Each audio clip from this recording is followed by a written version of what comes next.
Hey guys, one more quick thing about Daniel that you'll get out of chapters 1 and 2 is how humble Daniel was, knowing where he was getting all this power, right? He knew it was coming from God. He knew he had been chosen, but he was humble about that, and that's important. That's a big part of what makes the book of Daniel so special. So I would definitely say spend some time with that, but we're going to jump back into chapter 2. So Nebuchadnezzar had this dream. It shook him up. He didn't know what it meant. None of his other people that he had knew what it meant. So Daniel's like, I can tell you what it meant. And Daniel starts in verse 31 through 35. He starts just explaining, here's what you saw. And so that proves to Nebuchadnezzar that Daniel's got some power, because how would he know Nebuchadnezzar's dream if he didn't have some power? So he explains in verses 31 through 35 what he saw. And that's what we're going to dissect here in this video. In 36, then he starts to interpret what he saw. So he's just describing it in 31 through 35. In 36, he starts to say, and this is what it meant, or this is what you saw means, or what all these parts mean.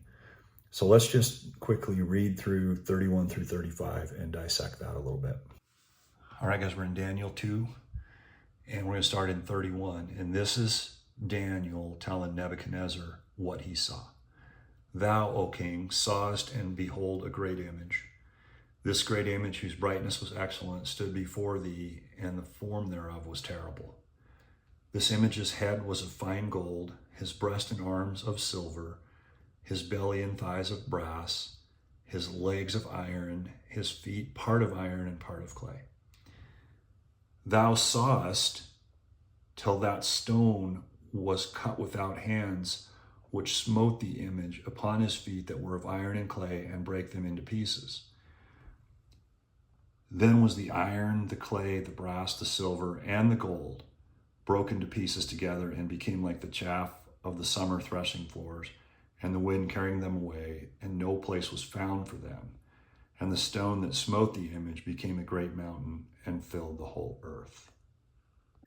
That's some powerful language. So he said, here's what you saw. King of Babylon, Nebuchadnezzar, this is what you saw. And, we could dissect this probably forever, guys, but here's the key takeaways from my perspective. Daniel described 4 different things here. The image's head was of gold. That's number 1. His breast and arms were of silver. That's second. We have gold, then we have silver. His belly and thighs were of brass. That's 3. His legs of iron, and his feet part of iron and part of clay. So the legs are, legs of iron and feet of iron. And there's some clay mixed in there in the feet as well. That's 4. Okay.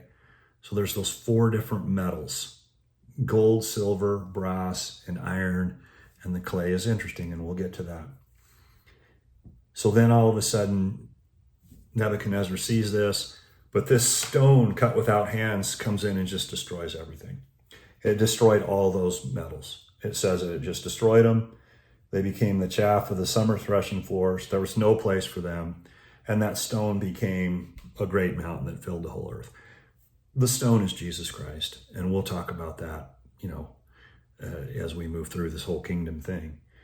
But we have 4 different metals, and it all gets destroyed by this stone cut without hands. We'll jump into what Daniel starts describing this all as being in the next video.